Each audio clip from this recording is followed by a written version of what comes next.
Bismillahirrahmanirrahim. Assalamualaikum warahmatullahi wabarakatuh.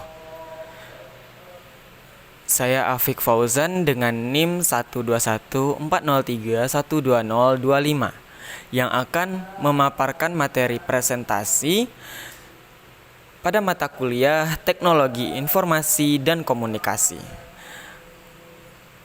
Materi kali ini kita masuk bab yang keempat, itu mengenai implementasi teknologi komunikasi. Nah, seperti katanya implementasi, itu maksudnya gimana? Itu akan saya jelaskan pada video presentasi saya ini mengenai implementasi teknologi komunikasi. Langsung saja kita masuki materi, yaitu implementasi. Implementasi itu artinya apa sih sebetulnya? Ya kan, itu pasti muncul pertanyaan di kepala kita. Apa sih implementasi ini? Terus apa kaitannya dengan teknologi komunikasi? Nah, jadi implementasi teknologi ini muncul karenanya ada sebuah keniscayaan sejarah yang harus diterima. Nah, lalu apa yang disebut dengan implementasi? Implementasi ini secara sederhana bisa berarti penerapan. Apa yang kita terapkan? Nah, yang kita terapkan di sini adalah teknologi komunikasi. Gimana agar orang mudah berkomunikasi secara canggih, secara modern, tentu harus melalui teknologi yang baru, yang penuh inovasi, dan beragam macam lah caranya melalui teknologi komunikasi tadi. Nah, jadi sebelum teknologi komunikasi diimplementasikan, maka harus didahului oleh penguasaan keterampilan untuk mengoperasionalkannya. Ngerti nggak maksudnya apa? Jadi kayak gini nih, kita menggunakan gadget, handphone. Kita beli handphone, apakah langsung kita ngerti?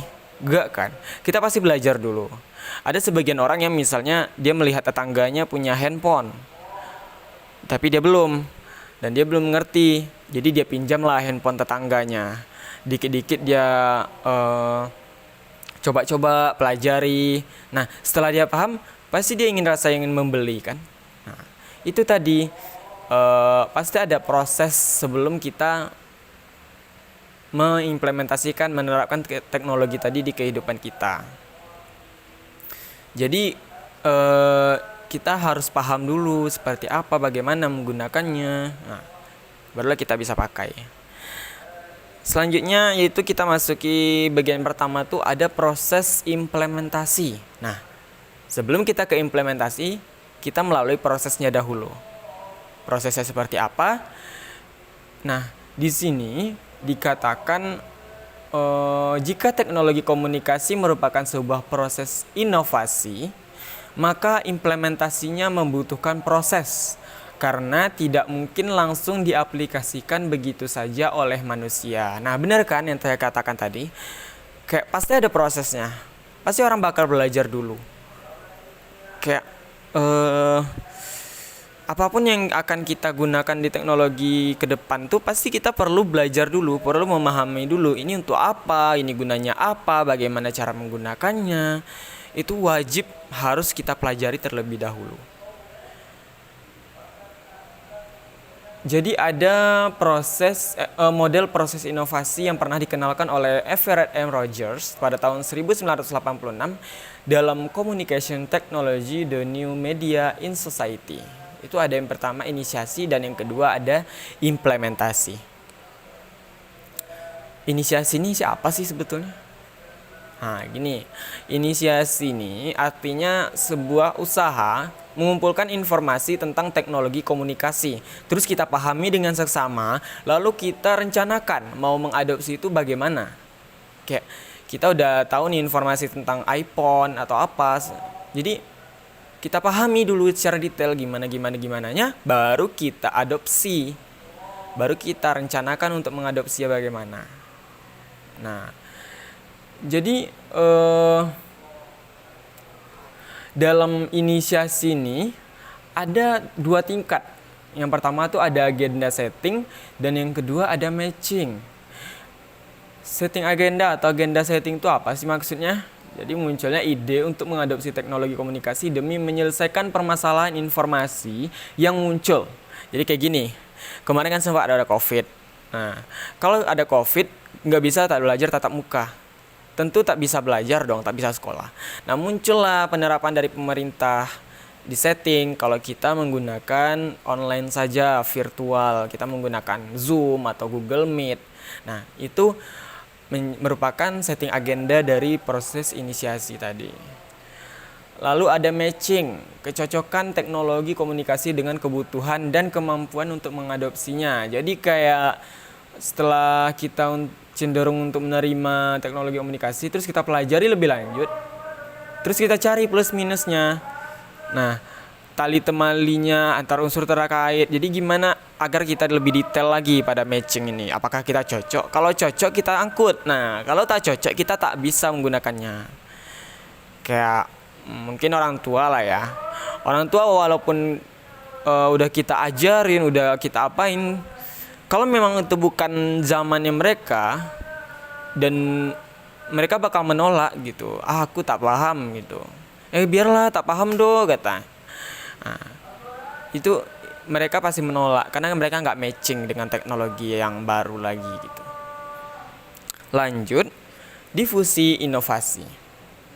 Difusi inovasi ini apa sih sebetulnya? Nah, jadi apakah sebuah teknologi komunikasi itu tiba-tiba langsung digunakan, diimplementasikan, diterapkan? Enggak kan? Jadi teknologi komunikasi tentu harus ditemukan, lalu kita sebarkan, terus diterima dan akhirnya diterapkan di masyarakat. Nah, dari itu tuh ada beragam proses. Ada diantaranya itu yang pertama ada kebiasaan, yang kedua ada pola pikir, yang ketiga ada kemapanan. Jadi melalui 3 tahap ini masyarakat bisa memilih yang mana saja yang akan digunakan untuk menerapkan teknologi komunikasi di kehidupan sehari-hari. Lanjut, ada 4 elemen pokok dalam teknologi komunikasi. Implementasi teknologi komunikasi itu ada 4 elemen pokok. Yang pertama ada inovasi. Inovasi itu seperti apa? Inovasi kita tahu gagasan atau tindakan atau bisa juga berarti barang yang dianggap baru. Nah, itu inovasi. Lalu ada saluran komunikasi.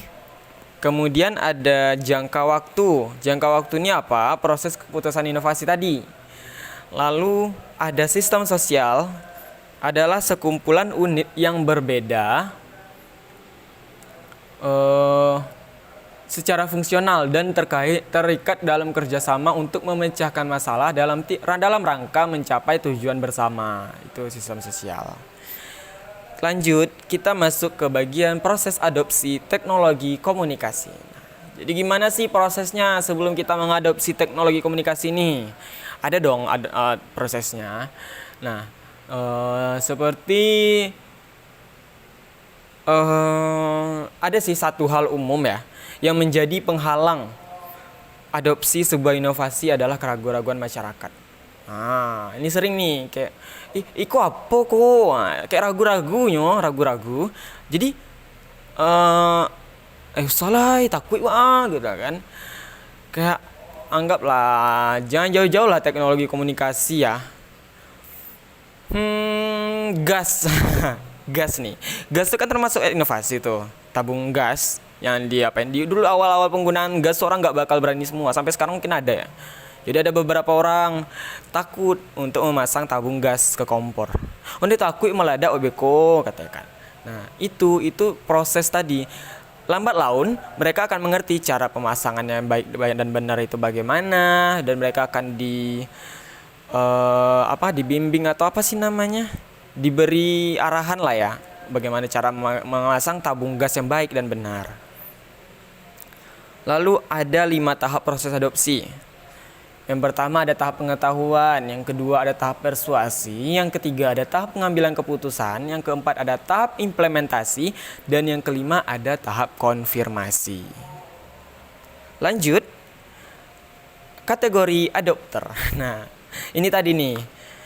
munculnya beragam tanggapan atas penemuan aplikasi baru teknologi komunikasi membentuk beragam kelompok pengadopsi teknologi komunikasi. Gimana sih orang-orang yang pengadopsinya nih? Pasti ada dong jenis-jenis jenis-jenis kelompoknya. Nah, yang pertama tuh ada inovator. Yang kedua ada adopter awal. Yang ketiga ada mayoritas awal, yang keempat ada mayoritas akhir, dan yang kelima ada kelompok tertinggal. Nah, lanjut, implementasi teknologi bagi organisasi. Perspektif implementasi teknologi komunikasi bisa berlaku untuk individu, kelompok, atau organisasi. Jadi implementasi bagi organisasi atau lembaga pernah dikemukakan oleh Louis J. Tonardsky dan Michel Fleischer dalam The Process of Technological dikutip oleh Abrar tahun 2003. Mereka membagi proses implementasi ini meliputi yang pertama ada manajemen sistem, lalu ada proses birokrasi, lalu ada pengembangan organisasi, kemudian ada konflik atau tawar-menawar. Nah, itu dia tadi yang ditunjukkan oleh Tonardsky dan Fleischer. Dari proses tadi tuh muncullah lagi 4 perspektif implementasi teknologi komunikasi. Sebagaimana yang dikatakan oleh Tonardsky dan Fleischer itu ada apa aja? Yang pertama ada teknosentrik. Nah, yang kedua ada sosiosentrik, yang ketiga ada konflik, dan yang keempat ada desain sistem. Lanjut, kita masuki bagian faktor penentu implementasi teknologi. Bagaimanapun juga, implementasi teknologi membutuhkan beberapa syarat agar bisa diterapkan. Bener banget. Penerapannya paling tidak harus memperhatikan faktor-faktor sebagai berikut. Apa aja tuh? Yang pertama ada sistem sosial, yang kedua ada tingkat kebutuhan masyarakat akan inovasi, yang ketiga ada tahap tekanan pihak lain, yang keempat ada kesadaran individu, dan yang kelima ada kepentingan kekuasaan. Nah, itu dia tadi materi mengenai implementasi teknologi komunikasi yang telah saya paparkan.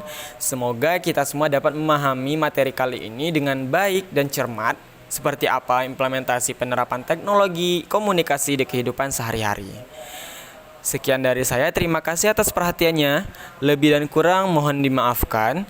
Wassalamualaikum warahmatullahi wabarakatuh.